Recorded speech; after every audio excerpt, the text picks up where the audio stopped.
Right, welcome back everyone, and in today's episode we're going to get the Dremel out. We're going to almost finish the fueling depot, and we're going to do the job I've been putting off for quite a while. We're going to get the hole done for the entrance exit on the side panel.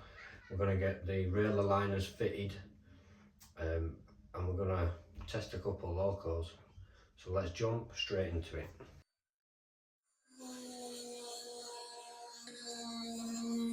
So, progress is coming along nicely. As you can see, the track is now weathered. I'll just take you a bit closer.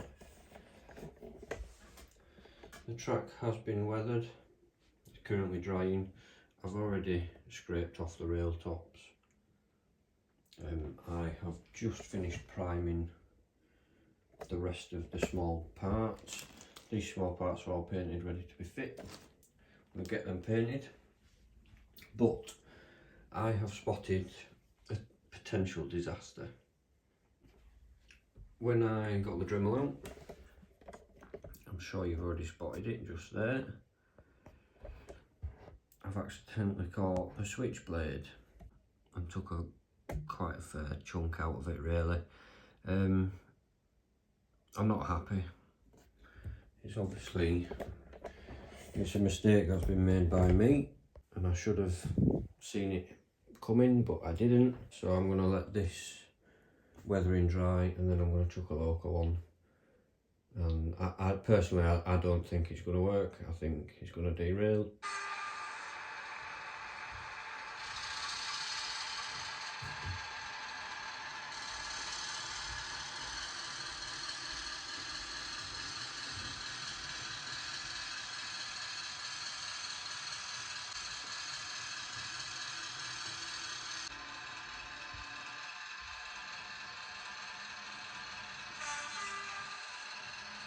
So by complete luck, it looks like we've got away with it. Yeah, I don't know what I would have done if the loco hadn't run over it. But thankfully we don't have to go down that path because it does. So all I'm going to do now, get on painting some of these fine details, and then we're moving on.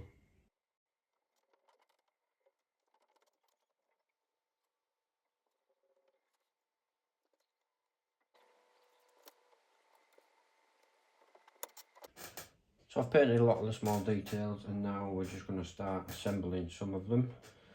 I can't do them all because I'm still waiting for some to dry, but it's fine.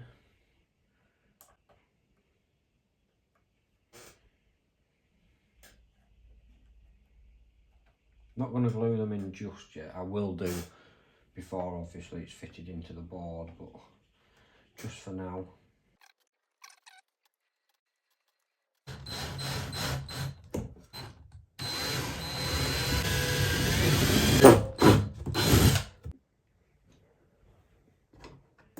Okay, so I've been putting this job off for way too long now.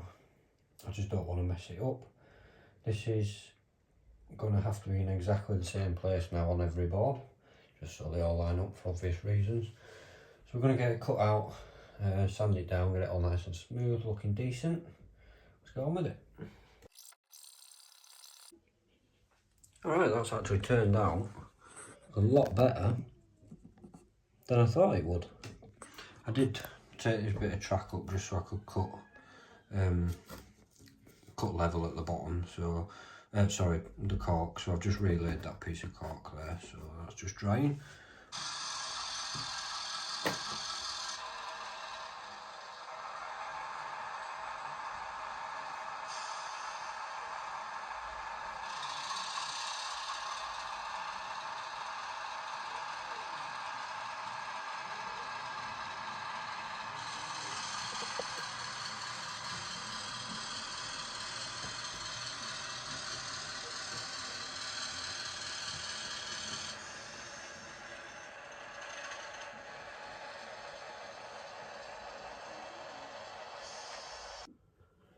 Right, so cut the hole, relaid the cork that I had to pull up just to make it easier to cut the hole.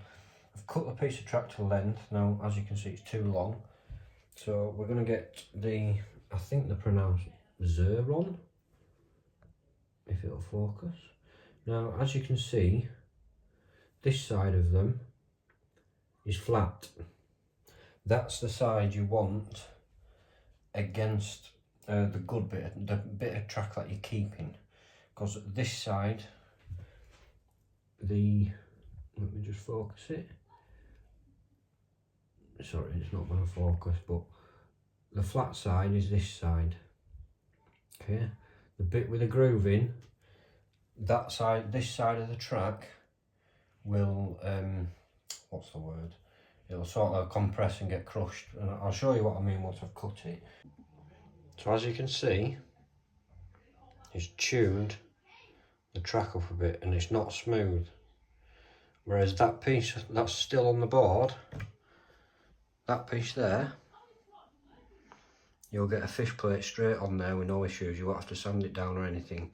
So keep the flat bit of the Zeron cutters to the good side of the track. So the next job really is to get these in place. These are Model Tech Pro Track rail aligners. These are, unfortunately, if you can read that, these are bullhead, for bullhead track. I've tried everywhere to get code 100 track, can't find it anywhere. So the only difference is basically the sleeper spacing. We're not going to see much of it, so I'm happy to use them. So what we need to do, work out how many sleepers we need to remove, and then we need to solder the rails to the track aligner. So just a quick look at how these work.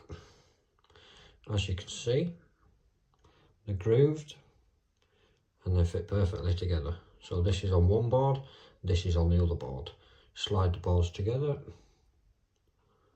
boom, perfect alignment every time.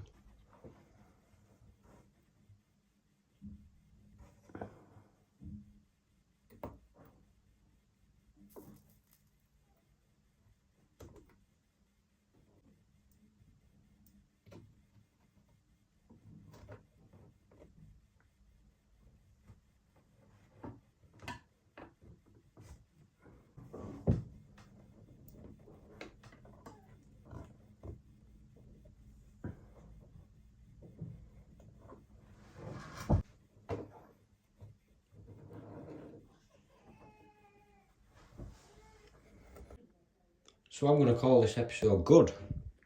We've done one of the jobs that I was really not looking forward to. That is now done with no hiccups either. So things are definitely moving forward. We're almost now at a stage where we can start thinking about ballasting. Obviously there's still the oil tank to paint, fuel tank to paint. We've got the Western Wagon Works kit to fit. The only reason I haven't done this yet is because I'm trying to get this area, the hard standing bit shall we say, to look a bit more like concrete. So I'm just doing a few experimental things to make it look a bit better.